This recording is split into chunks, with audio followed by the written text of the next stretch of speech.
Good morning. This is Seek the Light Classes and I am your teacher Kailash Chandra. आज हम Indian history के fourth chapter विचारक, विश्वास और इमारतों में हम चर्चा करेंगे कि महावीर स्वामी का जीवन क्या था। इसके बारे में एक परिचय लेते हैं कि उनका जन्म कुंडग्राम, इसको हम कुंडल ग्राम भी कहते हैं, ये वैशाली में जो बिहार में है और वर्तमान में मुजफ्फरपुर जिले में है। और इनके बचपन का नाम था वर्धमान। तो इस काल में दो महापुरुष हुए हैं, महावीर स्वामी और गौतम बुद्ध। तो गौतम बुद्ध का भी जन्म बिहार में ही हुआ और उनका हुआ लुम्बिनी में, और इनका जन्म हुआ कुंडग्राम। इनका जो बचपन का नाम था वर्धमान और बुद्ध के बचपन का नाम था सिद्धार्थ। इसी तरह से मृत्यु 527 ईसा पूर्व, अर्थात इनकी 72 साल की एज में इनकी मृत्यु हुई। ये पावापुरी में जगह है, जबकि बुद्ध की मृत्यु, जो हम मृत्यु कहते हैं, निर्माण, महानिर्माण, इनको 72 साल की उम्र में प्राप्त हुआ और बुद्ध को 80 वर्ष की में। तो हम दोनों को देखते हैं कि इनके जो पिता थे महावीर के, इनका नाम था सिद्धार्थ, और ये गात्रिक जो वंश है उसके राजा थे। इसी तरह से हम देखते हैं कि जो सिद्धार्थ थे गौतम बुद्ध, उनके पिता थे शुद्धोधन और वो शाक्य कुल के राजा थे। अब देखते हैं कि वर्धमान महावीर स्वामी की जो माता का नाम था त्रिकसाला। तो इस तरह से हम देखते हैं त्रिकसाला, और इनकी पत्नी का नाम था यशोदा, जबकि बुद्ध की माता का नाम था महामाया, उनको पाला था गौतमी ने, और उनकी जो पत्नी थी उनका नाम था यशोधरा, जबकि महावीर की पत्नी का नाम था यशोदा। तो देखिए कितनी समानता है। जो महावीर स्वामी की पुत्री थी वो थी अनोजा प्रियदर्शी, जबकि बुद्ध का एक पुत्र हुआ था, उसका नाम था राहुल। इन्होंने, महावीर स्वामी ने 30 वर्ष की आयु में गृह छोड़ा, जबकि बुद्ध सिद्धार्थ ने 29 वर्ष की आयु में राहुल के जन्म के बाद गृह त्याग किया था। अब हम ये देखते हैं कि महावीर स्वामी को जो ज्ञान प्राप्त हुआ वो, जिसे हम केवल कहते हैं, वो 42 साल की उम्र में हुआ, अर्थात 12 साल की तपस्या के बाद। तो हम इसमें देखते हैं कि ये 42 वर्ष, और ये था जाम्बिक ग्राम, ऋषपालक नदी के किनारे जो साल वृक्ष है, ये जैनियों में इसका जाम्बिक ग्राम का बहुत महत्व है। और ऋषपालिका नदी, ये साल वृक्ष है, उसके नीचे बैठे थे, उन्हें ये ज्ञान प्राप्त हुआ।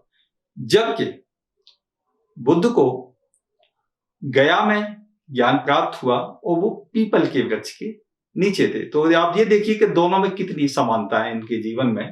तो ये मैं साथ के साथ इनका जो तुलनात्मक अध्ययन कर रहा हूं। अब आते हैं कि इन्हें जो ज्ञान प्राप्त हुआ केवल, वो क्या था? जिन विजेता। जिन विजेता कैसे? जिन माने इंद्रियों, इंद्रियों को जीतने वाला जैन कहलाता है। जबकि उन्होंने, बुद्ध ने क्या कहा?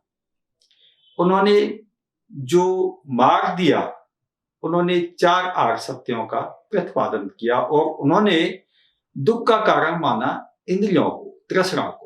जबकि इन्होंने, इनको, इंद्रियों को जीतने वाले को ही हम जैन कहते हैं। इन्होंने जो प्रथम उपदेश था महावीर स्वामी ने, वो राजगृह में दिया और अपने दामाद को दिया। तो राजगृह में दिया और दामाद जो थे जामिल, उनको दिया। तो इस तरह से हम देखते हैं कि कितनी समानता है। वहां पर क्या है? इंद्रियों को जीतने वाला, बात वही है, तृष्णा। और यहां पर क्या है? जिन, शब्दों का अंतर है। जिन माने इंद्रियां, और विजेता इंद्रियों को जीतने वाला जितेंद्र जैन। तो इस तरह से अब हम आते हैं कि महावीर स्वामी ने क्या क्या शिक्षाएं दी, उनकी शिक्षाएं क्या थी। तो देखते हैं कि समस्त विश्व प्राणवान है। तो जो इसमें प्राणवान है वो समस्त विश्व है, वो समस्त विश्व। जबकि बुद्ध ने कहा था कि वनस्पति में भी प्राण है, जीव है, जबकि इन्होंने पत्थर में, हवा में, पानी में, समस्त विश्व में प्राण है। ये पहला इनकी शिक्षा थी। और दूसरी थी जीव अहिंसा, क्योंकि इस समय पर बहुत ज्यादा हिंसा हो गई थी, बलि प्रथा चरम सीमा पर थी, शिकार लोग काफी करते थे, तो प्राकृतिक संतुलन बिगड़ने का भी खतरा था। तो इन दोनों महापुरुषों ने इस आंदोलन में ये बात कही, जीव अहिंसा, कि भाई जीवों पर दया करो। और इसका जो प्रभाव था, जो भारतीय चिंतन है उस पर प्रभाव, कि अब भारतीय चिंतन शिकार की तरफ नहीं गया, हिंसा की तरफ नहीं गया, युद्ध की तरफ नहीं गया। उनका तरफ था मन बदलो, अहिंसा परमो धर्म है। अब आता है कि इन्होंने और कहा कि कर्म फल और पुनर्जन्म, कि व्यक्ति का जो जन्म होता है वो उसके कर्म के अनुसार होता है, और इस कर्म चक्र की मुक्ति किससे संभव है? तपस्या से। तो इन्होंने खुद 12 साल तपस्या की, और उस तपस्या में जो कपड़े पहने बैठे थे वो फट गए, उसके बाद भी ये वहां से नहीं हटे। उन कपड़े के बाद इन्होंने कपड़े पहने ही नहीं, और ज्ञान प्राप्त हुआ तब भी ये उसी अवस्था में रहे। इसलिए नग्न रहने की अवस्था को दिगंबर कहा गया, इसलिए इनको दिगंबर कहते हैं। और ये तपस्या इन्होंने, इनका निराकरण बताया कि जो जन्म का जो चक्र है, इससे अगर मुक्ति पानी है तो आपको तपस्या करनी पड़ेगी। अब मुक्ति और त्याग के लिए जैन मुनियों को और साध्वियों को विहारों में रहना होगा, और उनमें रहने के लिए 5 व्रतों का पालन करना अनिवार्य है। ये व्रत है अहिंसा, कि हमें जीवों पर दया करनी है, हमें कोई हिंसा नहीं करनी है, हमें अपनी वाणी के द्वारा भी किसी व्यक्ति को दुख नहीं देना है। इसके बाद आता है कि सत्य, कि हम एक इंसान के रूप में जब तक जिंदा रहेंगे तब तक हम सत्य बोलेंगे। अपग्रह, कि हम किसी भी वस्तु का अनावश्यक रूप से उसे इकट्ठा नहीं करेंगे, चाहे वो दान ही क्यों ना हो। और इसके बाद 4 पॉइंट है इसका कि अस्त्य, कि हम चोरी नहीं करेंगे। ये जैनों के पहले से 4 सिद्धांत थे, 4 व्रत थे। महावीर स्वामी ने एक और जोड़ा, वो है ब्रह्मचर्य, कि विहारों में निवास करने वाले जैन मुनि और जैन साध्वी ब्रह्मचर्य का पालन करेंगे आजीवन, और वो समाज को ये संदेश देंगे कि योग अरहंत जो जीवन में काफी महत्व रखता है, आपके लिए, जैनों के लिए अनिवार्य है। और इसके बाद जो देखते हैं कि महावीर स्वामी ने जो सबसे अधिक बल दिया वो संसार दुखमय है, और दुख का कारण है कर्मफल। तो इससे कैसे मुक्ति पाई जाए, इसके बारे में उन्होंने बताया है। और हमारा जो नेक्स्ट सब टॉपिक होगा वो होगा कि संसार में मुक्ति के लिए त्रिरत्न मार्ग।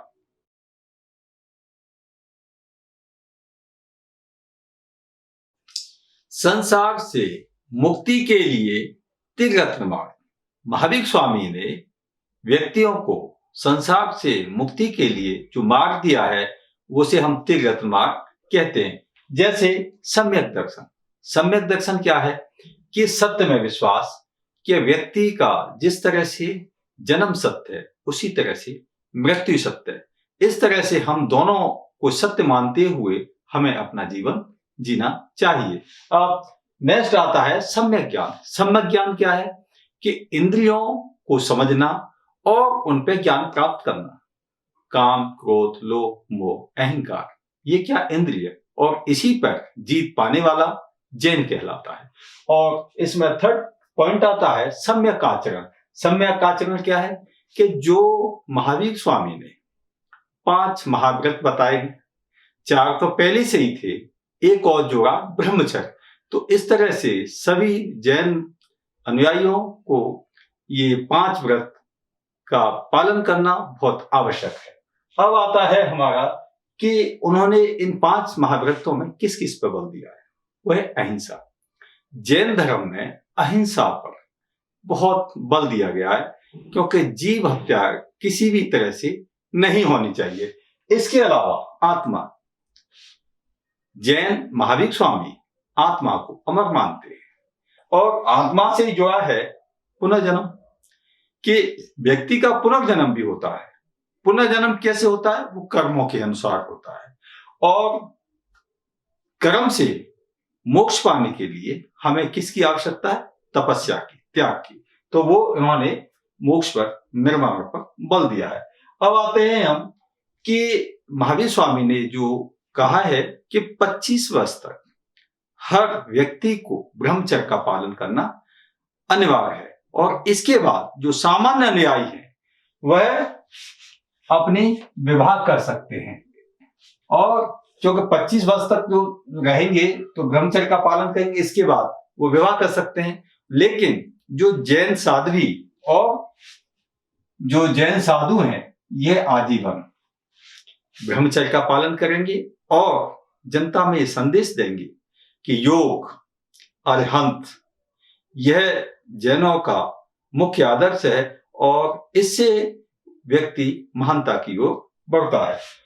अब जो आता है कि 24 तीर्थंकर हुए हैं जैन धर्म में। प्रथम हुए ऋषभदेव, 22 में हुए अगस्त्यनेमी, और 23 में हुए हैं पारसनाथ, और 24 में है महावीर स्वामी। तो इस तरह से ये 24 हुए हैं। तो 24 की जो जीवनी है वो किस में है? इसको क्या कहते हैं? कल्पसूत्र। तो ये किसने लिखी है? ये जो छठे गुरु हुए हैं भद्रबाहु, इन्होंने इन 24 तीर्थंकरों की जीवनियां लिखी है। अब आते हैं हम कि जैन धर्म का विस्तार, कि जैन धर्म भारत में किस प्रकार फैला और इनके प्रचार प्रसार के लिए क्या साधन अपनाए गए। तो महावीर स्वामी के प्रचार में पहले वो स्वयं जनता से मिलते थे, बाद के अनुयायियों ने उनकी मूर्तियों का सहारा लिया। तो ये आता है प्रथम, इसके जो महावीर स्वामी के बाद जैन धर्म के प्रचार के लिए मूर्तियों का सहारा लिया, और ये केवल भारत में ही रहा। ये जैन धर्म भारत से बाहर नहीं गया। अब आते हैं कि जैन धर्म का जो प्रचार प्रसार था वो गण, ये क्या है? गण धर्म, मानव समूह, और वो क्या थे? ये जैन संघ।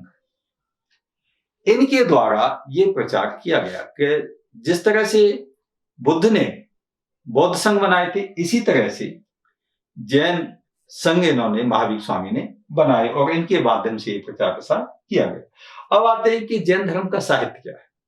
तो जैन धर्म का जो साहित्य है प्राकृतिक भाषा में और संस्कृत भाषा में और तमिल भाषा में हमें देखने को मिलता है। प्राकृत में और संस्कृत में उत्तर भारत में, और तमिल भाषा में हमें दक्षिण में देखने को मिलता है।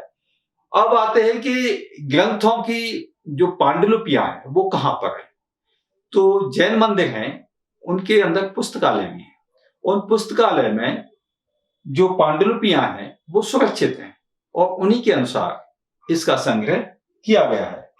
महावीर के समय में जैन धर्म मगध, कौशल, विदेह और अंग राज्य तक फैल चुका था। महावीर स्वामी के निर्माण के समय जैन अनुयायियों की संख्या 14,000 तक लगभग हो चुकी थी। दक्षिण में जैन धर्म का प्रचार प्रसार भद्रबाहु, जो कि जैनों के छठे गुरु थे, इन्होंने किया। और इनके समय में जो दक्षिण में जैन धर्म के अनुयायी थे वे श्वेत कपड़े पहनने लगे। इस कारण जो दक्षिण के अनुयायी थे वे श्वेतांबर कहलाए, और उत्तर के थे जो जैन मुनि वो नंगे रहते थे। तो वो दिगंबर कहलाए। इस तरह से यह धर्म दो भागों में बट गया, दिगंबर और श्वेतांबर। तो जो उत्तर के रहने वाले जैन मुनि थे वे दिगंबर कहलाए और जो दक्षिण के वाले जैन मुनि थे वे श्वेतांबर कहलाए। अब इसमें जो क्वेश्चन बनता है वो ये बनता है कि महावीर स्वामी ने त्रिरत्न का मार्ग क्या बताया। तो त्रिरत्न क्या है? तो त्रिरत्न है कि सम्यक दर्शन, सम्यक ज्ञान और सम्यक आचरण। तो इनमें वास्तविक जो ज्ञान है वो है काम, क्रोध, लोभ, मोह, अहंकार। इस प्रकार आप लिख सकते हैं कि इन पे जीत पाना ही जो सम्यक ज्ञान है, सत्य का ज्ञान है। और सम्यक आचरण के जो 5 महाव्रत बताए गए हैं जैन मुनियों के लिए और जैन अनुयायी के लिए, उनका पालन अति आवश्यक है। इसके अलावा आप लिख सकते हैं कि इसमें अहिंसा पे अत्यधिक बल दिया गया, आत्मा को मानते हैं, पुनर्जन्म को मानते हैं और कर्म और मोक्ष को मानते हैं कि मोक्ष लास्ट में आता है कि वो त्याग और तपस्या से ही संभव है। इसके अलावा इसमें आप लिख सकते हैं कि प्रत्येक जैन अनुयायी को 25 वर्ष तक ब्रह्मचर्य का पालन करना अनिवार्य है। तो इस तरह से आप इसमें त्रिरत्न मार्ग में लिख सकते हैं। अब आता है विस्तार कि जो जैन धर्म का विस्तार है वो केवल भारत में ही हुआ, जबकि बौद्ध धर्म का जो विस्तार था वो विदेशों तक हुआ, क्योंकि इसमें जो सबसे ज्यादा जोर दिया गया वो अहिंसा पर। और जो नेक्स्ट इसमें जो आप लिख सकते हैं कि जो जैन धर्म है वो प्राकृत, संस्कृत और तमिल भाषा में जो इसमें साहित्य हमें मिलता है। इसके बारे में आप ये लिख सकते हैं कि महावीर स्वामी के समय में जो बौद्ध धर्म था कौशल, मगध, विदेह और अन्य राज्यों तक फैल गया था। बाद में वो समस्त उत्तर भारत में फैला। दक्षिण में भी आप लिख सकते हैं कि भद्रवाही के प्रयासों से वहां पर ये धर्म फैला और इनके जो प्रचार प्रसार के लिए जैन संघों ने काम किया। और जब महावीर स्वामी की निर्माण प्राप्त हुआ, उनकी मृत्यु हुई, तब इनके अनुयायियों की संख्या 14,000 के लगभग थी। तो इस प्रकार इसका हम उत्तर लिख सकते हैं। अब इसके साथ ही हमारा जो नेक्स्ट टॉपिक शुरू होगा वो है जैन धर्म का प्रसार।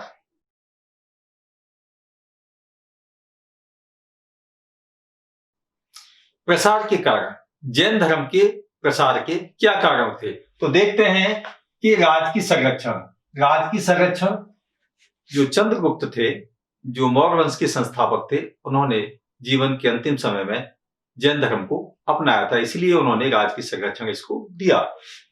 इसमें सेकंड पॉइंट है कि बोलचाल की भाषा जो थी जैन धर्म की वो प्राकृत भाषा थी उस समय पर, तो ये धर्म इसलिए भी बहुत जल्दी आगे बढ़ा।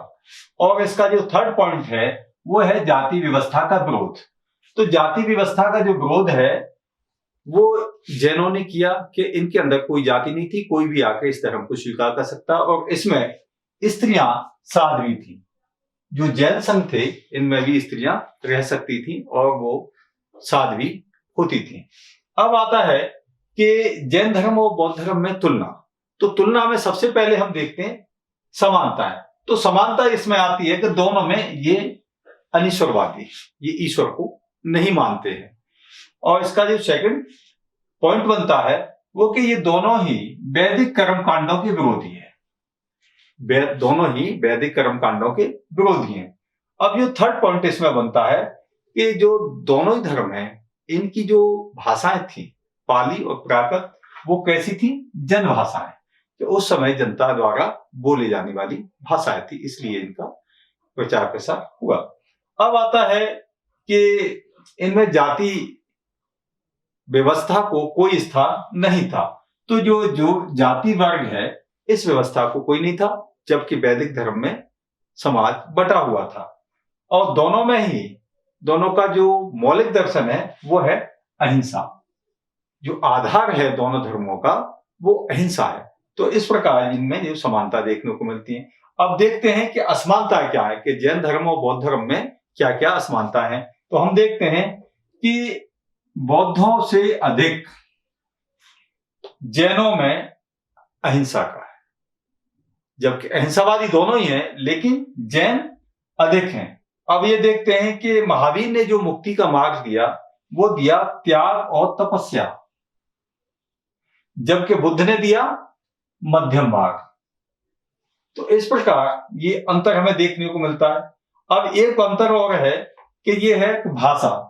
तो बौद्धों की भाषा थी पाली थी, जबकि जैनों की भाषा थी वो प्राकृत भाषा थी। अब इसी प्रकार देखते हैं कि भारत जो जैन धर्म था जो भारत तक सीमित रहा, जबकि बौद्ध धर्म विदेशों में भी फैला।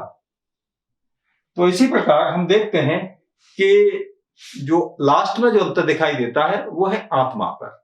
जैन धर्म परमात्मा को नहीं मानता लेकिन आत्मा को मानता है, लेकिन बौद्धों में नहीं है। तो ये बेसिक अंतर है जो असमानता है। तो अब हम ये देखते हैं कि इसमें क्या क्वेश्चन बनता है। तो एक तो यह कि जैन धर्म की प्रसार के क्या कारण थे। तो जैन धर्म के जो प्रसार के कारण थे कि जो चंद्रगुप्त था, जो सबसे बड़ा उस समय का साम्राज्य था, वो इसका अनुयायी था, और उस समय की जो जनभाषा थी प्राकृत भाषा, उसमें ही इस धर्म का प्रचार प्रसार हुआ।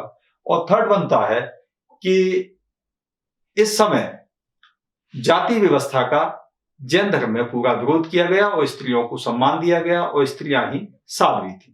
तो इस प्रकार इस तरह हम लिख सकते हैं। अब अगर तुलनात्मक अध्ययन आता है समानता का, तो आप इसमें लिख सकते हैं कि ये धर्म दोनों ही अनिश्वरवादी थे, दोनों ही वैदिक कर्म कांड के विरोधी थे, दोनों की जो जनभाषा थी वो उस समय पर पाली और प्राकृत थी, और इसमें जाति वर्ग को कोई स्थान नहीं था।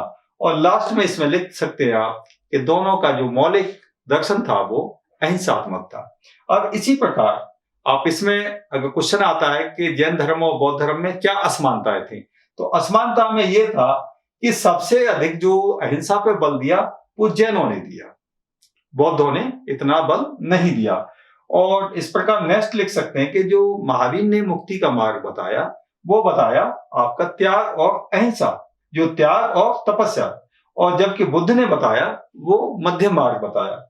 इसी प्रकार जो देखते हैं कि भाषा के मामले में जो बौद्धों की भाषा पाली थी जबकि जैनों की भाषा प्राकृत थी। तो आप लिख सकते हैं कि जो बौद्ध धर्म था वो विदेशों में फैला, जबकि जैन धर्म सीमित रहा भारत तक। और इसमें जो लास्ट इसमें पॉइंट आप लिख सकते हैं कि जैन धर्म में आत्मा को अस्तित्व माना गया और उन्होंने स्वीकार किया, जबकि बौद्धों ने आत्मा के अस्तित्व को स्वीकार नहीं किया। तो इस प्रकार हमारा ये वीडियो समाप्त हुआ। नेक्स्ट वीडियो में फिर मिलेंगे। Thank you.